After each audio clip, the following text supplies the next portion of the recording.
Caterpie and Scatterbug are two of the weakest Pokemon of all time. That's pretty natural, considering they're both early root bugs. But what's up, fellas? I'm Matt, and today Elias and I are going to compare these two Pokemon and determine which one is stronger. Alright, let's get started. Good morning, fellas. I'm Elias, and let's start by looking at each Pokemon's stats. Caterpie has a base stat total of 195, and Scatterbug's is 200. Alright, case closed. Caterpie is tied for the 7th lowest total, alongside Weedle and Wurmple. Meanwhile, Scatterbug is tied for 11th with Feebas, Magikarp, and Cosmog. So, you know, we're dealing with some absolute powerhouses today. Not. Caterpie has 30 base attack and 20 special attack. Scatterbug has it beat in both of those categories, clocking in at 35 and 27 respectively. Those stats are still absolutely pathetic though. You know who can hit harder than a max attack Scatterbug? A Mega Heracross, after it gets intimidated 4 times. Wanna use Bug Bite to knock out Zamazenta Crown with maxed out HP and defense stats? Sure thing, that'll take 44 hits. On the other hand, Caterpie is the faster of the two Pokemon, with a base stat of 45 compared to Scatterbug's 35. That means Caterpie can outspeed Phanpy and Toxel. Whoop-de-doo. On the defensive side, Caterpie has more HP, but Scatterbug has more defense and special defense. That being said, the numbers we're dealing with here are absolutely microscopic. Caterpie's 45 HP isn't much of an improvement over Scatterbug's 38. Volcarona's flamethrower is enough to knock them both out 4 times over. For that matter, they even get one shot by half-decent neutral hits. If they have no HP or special defense EVs, Squirtle Surf is a guaranteed one-shot. You don't even need Wartortle or Blastoise to drown these guys. Hello, Elias, what are your thoughts on Wartortle?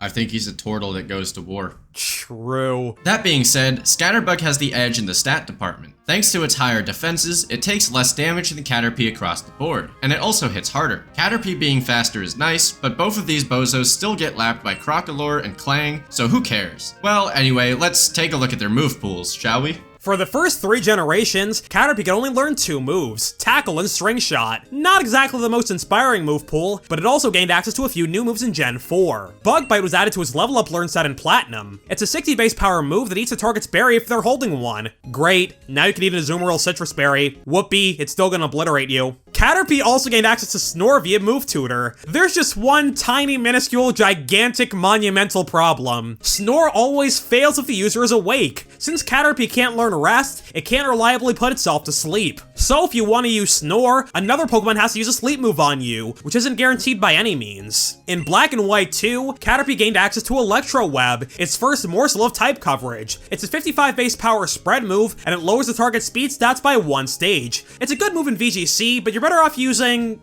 just about any other Electro Web user in the game. Scatterbug's move pool is almost as barren. It can learn Sacred Fire, Water Spout, Light That Burns the Sky, Let Snuggle Forever, Scatterbug Punch. Yeah, no. Tackle and Bug Bite are its only attacks, and it can learn 4 status moves. Poison Powder and Stun Spore inflict status conditions, Rage Powder makes all opposing moves hit Scatterbug for the turn, and it can learn String Shot the same way Caterpie does. Approximately 40 seconds earlier. Light That Burns the Sky, oh, I see, this is a joke. I was saying it like it was real. Caterpie isn't in Gen 9, but Scatterbug got a few new moves in Scarlet and Violet. Pounce is a weak stab move, but it's guaranteed to lower the target's speed by 1 stage. Struggle Bug is a special version of Pounce, but it lowers special attack instead. Like nearly every Pokemon in Gen 9, Scatterbug can also learn Terra Blast, the highest base power move it has access to. By terastallizing, you can make this move whatever type you want. Don't get a job designing Pokemon for Game Freak. You can't be giving early root bugs Sacred Fire. Yes, I can. Yeah, let's just turn Let's Snuggle Forever into a regular move. Watch me. Both Pokemon have Shield Dust as an ability. That protects them from secondary effects. Poison Sting won't poison them, Liquidation won't lower their defense, and so on and so on. Caterpie has another ability in the form of Runaway, which does nothing in trainer battles. It only guarantees that you can escape from wild battles, so the only ability worth using is Shield Dust. Scatterbug's other 2 abilities are Compound Eyes, which boosts your accuracy, and Friend Guard, which reduces the damage its teammate takes and doubles by 25%. But, don't bring Scatterbug to a VGC battle. That's a great way to lose. Compound Eyes is a nice ability because it makes Scatterbug's status condition moves 97.5% accurate. It also boosts the accuracy of String Shot to 123.5%. You know who else has those abilities though? Vivian. So if you have a choice, you should just evolve your Scatterbug. So, how do these guys function in a playthrough? Badly, thanks for asking. Caterpie and Scatterbug are both pure bug types, which is infamous for being one of the worst types in the game. Both Pokemon are primarily found on early routes, and they're weak to fire, flying, and rock, which are reasonably common at the start of the game. You can usually catch flying types early on, and fire is one of the standard starter types. Bug types also tend to fare poorly against the first gym leader of each game. Kanto, Hoenn, and Sinnoh all start with rock gyms, and Johto starts with a flying one. Brock's Pokemon don't know any rock moves in red, blue, and yellow, but his Geodude and Onix resist all your attacks. Scatterbug made its debut in Gen 6, and it matches up badly against Viola's Bug Gym. Her ace, Vivian, is a flying type, meaning it resists Bug Bite, the only stab move Caterpie and Scatterbug can learn in Kalos. So the best way to damage her with either Pokemon is Tackle, which is not the greatest move of all time, to say the least. Horrible, to say the most. Just play the cello, bro. I think the cello is a wonderful instrument too. It sounds amazing. I really like I love the cello. Caterpie's best matchup against the first gym leaders in Sword and Shield. You can catch a Caterpie on Route 1 in Galar, then use it to fight Milo. You know, after the longest tutorial section in human history. It takes over an hour to reach the first gym in this game, even in the world record speedrun. For comparison, the world record in X and Y reaches Viola in under 15 minutes, and in Red and Blue, you can be in the Hall of Fame in 70 seconds flat.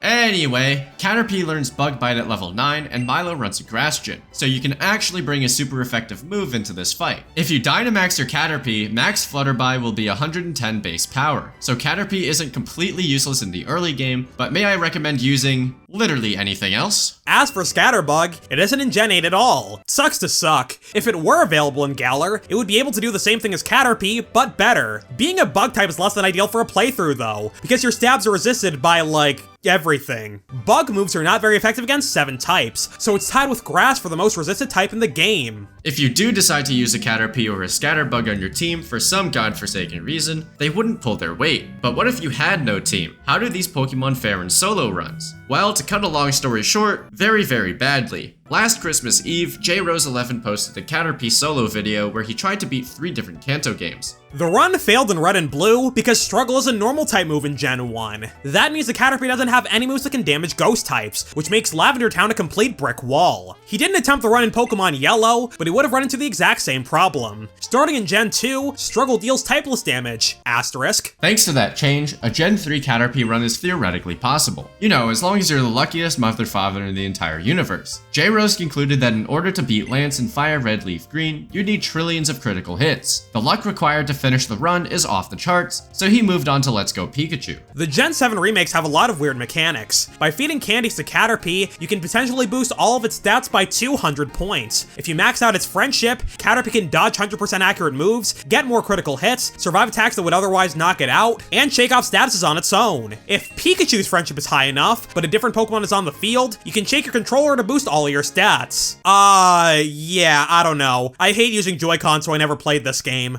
Anyway, by combining all those busted mechanics, JRose was able to beat the game, even though he had to use Struggle to beat Agatha's last 3 Pokemon. Other content creators have thrown their hats into the ring as well, and attempted Caterpie solo runs of their own, including us. What you're about to see next is- No, I'm just kidding, I'm just kidding. Yeah. Oh my god, don't even insinuate that, you're fired. On the flip side, we couldn't find any videos of Scatterbug solo runs on YouTube, so we did it ourselves, what you're about to see now, although we did find this screenshot of a Gen 9 Scatterbug run, which was in progress over on Twitch. It makes sense that Scatterbug solo runs are less common though. If you go back to some of the early solo challenges on YouTube, from the likes of Picaspri and JRose11, you'll notice that they focus mostly on the older games. Gens 1 and 2 with only a Ditto, Fire Red Leaf Green with only a Slack Off, Gen 1 with a Magikarp, and so on and so on. For the past 5.5 years, Madrybread has posted a Pokemon challenge about once a week, and he mostly plays the first 4 gens, because they're the quickest to beat. Out of all of MDB's challenge videos, only 2 of them take place in the game after Gen 5. Modern Pokemon games move a lot slower, which is an issue if you're trying to post a challenge every week. After you're done playing the game, you still have to record a script and spend an ungodly amount of time editing. When you've got an upload schedule you want to stick to, it makes sense to focus on the games that don't take as long to finish. Anyway, Elias will be doing Pokemon Sword with only a Caterpie and editing the video on his own.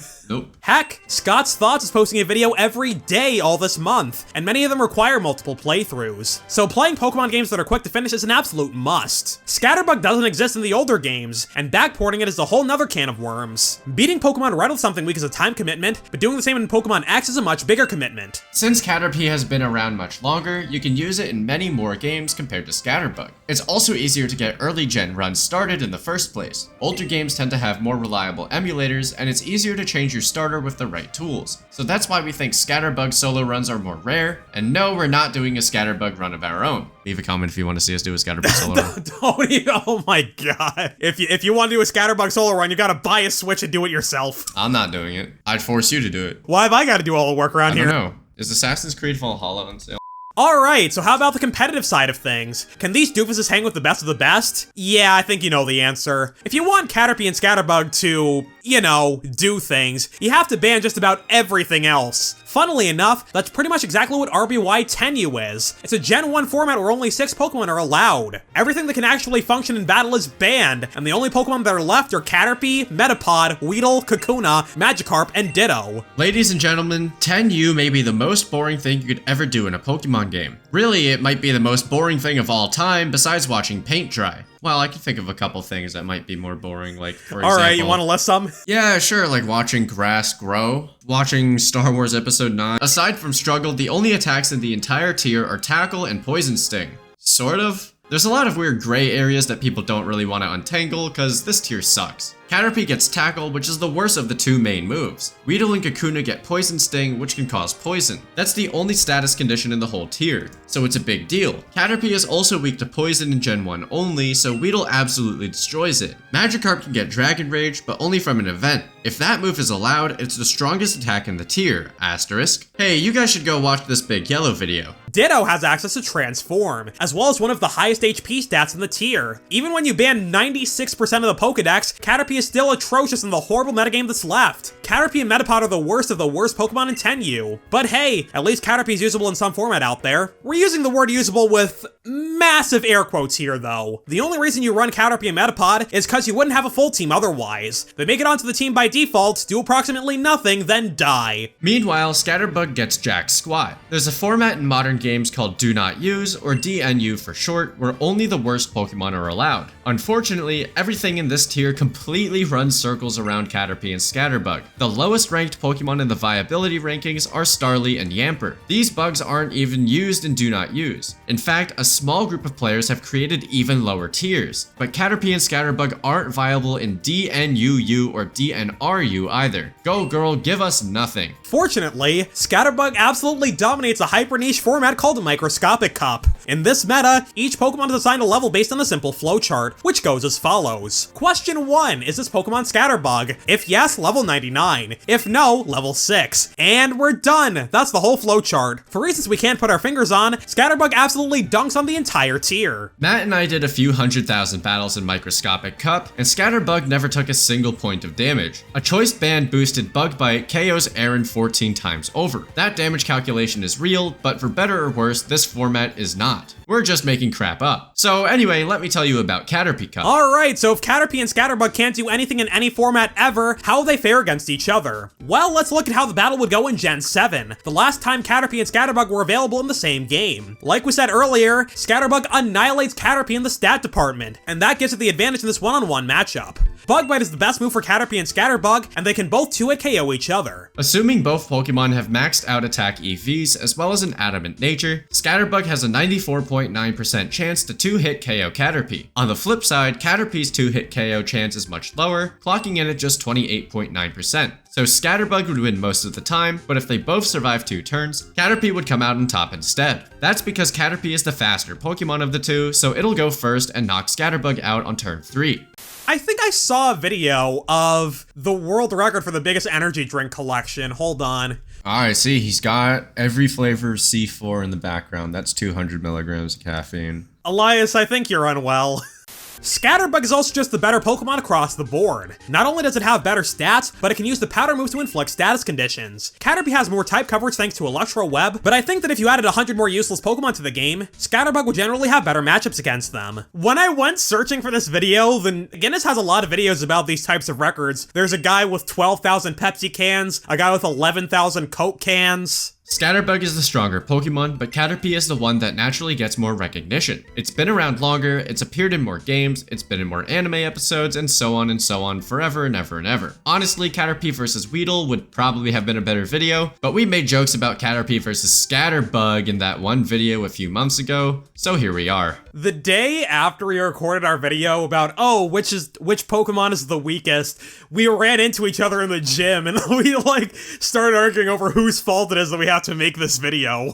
It was yours. Elias, you put it in the video. It was in the script. You made a joke about it before you had even gotten to that point in the script. Look, I made the joke, but it would have happened anyways. And you were the one who insinuated it by putting it in the script. On the plus side, both Pokemon have gotten the same number of event distributions. 0. Scatterbug does have the edge in the battle department, but like, who cares? You're not going to bring either Pokemon to a serious battle. If anything, you might bring their evolutions, Butterfree and Vivian.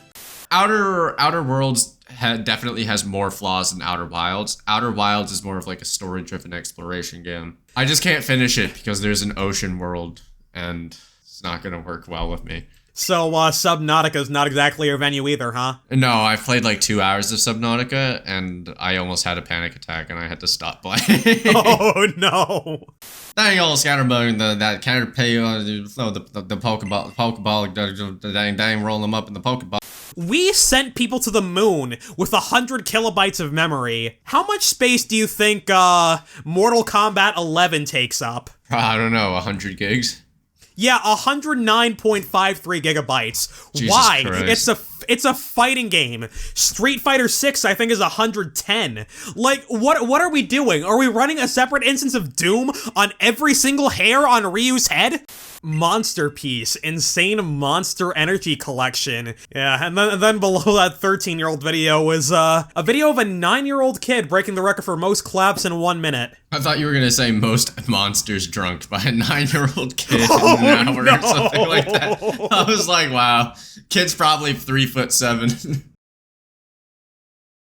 In conclusion, Scatterbug wins, but this was a thoroughly pointless video. Get off my lawn. Oh my god. This might be the worst video we've ever made. It probably is, but that's okay.